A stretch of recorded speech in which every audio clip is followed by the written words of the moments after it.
कुल देवी हमारी खानदान से कनेक्टेड रहती हैं। कुल माने समूह होता है, कुल माने समूह होता है, चाहे वंश का समूह हो और चाहे वस्तु का समूह हो, चाहे खानदान का समूह हो, उससे कनेक्टेड होता है। समझ रहे ना? जैसे कल चर्चा हो रही थी, वो कमिश्नर साहब से बात किया जा रहा था, तो आपने ये कहा कि हमारा ये जो एडवोकेट का पेशा है ये हमारे खानदान से चलता आ रहा है। वकील साहब ने चर्चा किया। हाँ, तो उसी प्रकार से कुल देवी की पूजा हम आप खानदान से करते चले आते।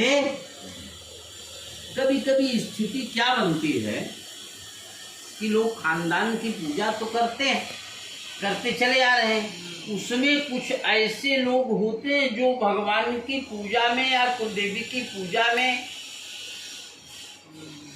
अपनी रुचि नहीं बढ़ाते, अपनी रुचि नहीं बढ़ाते हैं, तब उनको दिक्कत आने लगती है। तब किसी ज्योतिषी, किसी गुनिया के पास लोग जाते हैं तो लोग कहते हैं भाई खानदान की देवी या देवता नाराज। तो कभी भी कोई भी छोटा से छोटा, बड़ा से बड़ा काम करने चलते हैं तो सबसे पहले कुल देवी की पूजा किया जाता है। शादी विवाह में आपको ध्यान होगा, जो कोहबर की बात बनती है, कोहबर में कुल देवी का ही पूजन किया जाता है। कोहबर में 16 जगह जो सिंदूर का टिक्का लगाया जाता है ना, गाय के गोबर को भी सिंदूर लगाया जाता है, वो कुल देवी का ही प्रतीक माना जाता है। जो पहली बार बहू हमारे घर में आए तो पहले कुल देवी का ही दर्शन करेगी। और जब कुल देवी खुश होती हैं तो निश्चित है कि लक्ष्मी जी आती ही हैं। और कुल देवी की प्रसन्नता से जो लक्ष्मी जी आती हैं, कुल देवी की प्रसन्नता से जो लक्ष्मी जी आती हैं, वो लक्ष्मी जी स्थिर लक्ष्मी होकर के आती हैं और गरुण वाहिनी लक्ष्मी आती हैं। जैसे लक्ष्मी को लक्ष्मी जी पैदल कभी नहीं आती, उनके आने का कोई न कोई साधन जरूर रहता है। लक्ष्मी जी की कई साधन। लक्ष्मी जी का वाहन क्या है जानती हैं? उल्लू भी लक्ष्मी का वाहन है। गरुड़ तो विष्णु का वाहन है। समझ रहे ना? और जब उल्लू पर बैठ करके आती है लक्ष्मी तो पैसा बहुत जल्दी आता है और जाता भी बहुत जल्दी है। इसलिए यहाँ पर हम आप जो हैं गरुण वाहिनी लक्ष्मी का ध्यान करते हैं। गरुण वाहिनी लक्ष्मी का ध्यान करने से विष्णु के साथ में जब आती है। अच्छा ये बताइए, कहीं भी कोई भी व्यक्ति अगर दंपति के साथ में जाता है, अपने पति पत्नी के साथ में अगर कहीं जाते हैं तो वहाँ इत्मीनान से जाते हैं कि अब हम दोनों साथ में आए, हाँ हम लोग रुक सकते हैं। तो विष्णु भगवान के साथ में यहाँ आती हैं लक्ष्मी, इन्हीं को गरुण वाहिनी लक्ष्मी कहा जाता।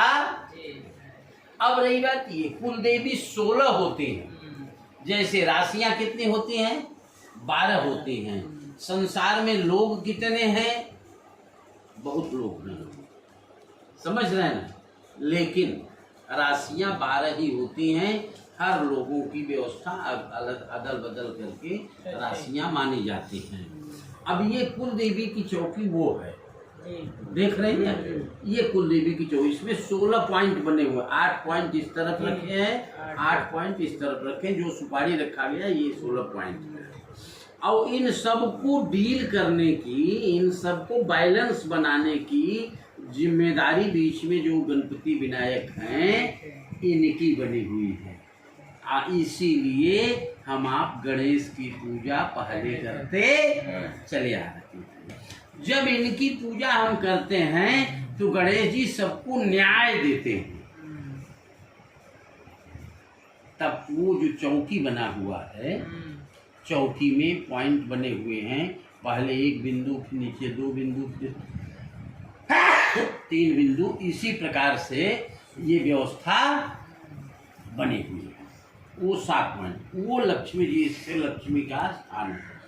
हाथ जोड़िए आप, बोलिए या देवी सर्व भूतेषु लक्ष्मी रूपेण संस्थिता नमस्तस्यै नमस्तस्यै नमस्तस्यै नमो नमः। बोलिए लक्ष्मी मैया की जय।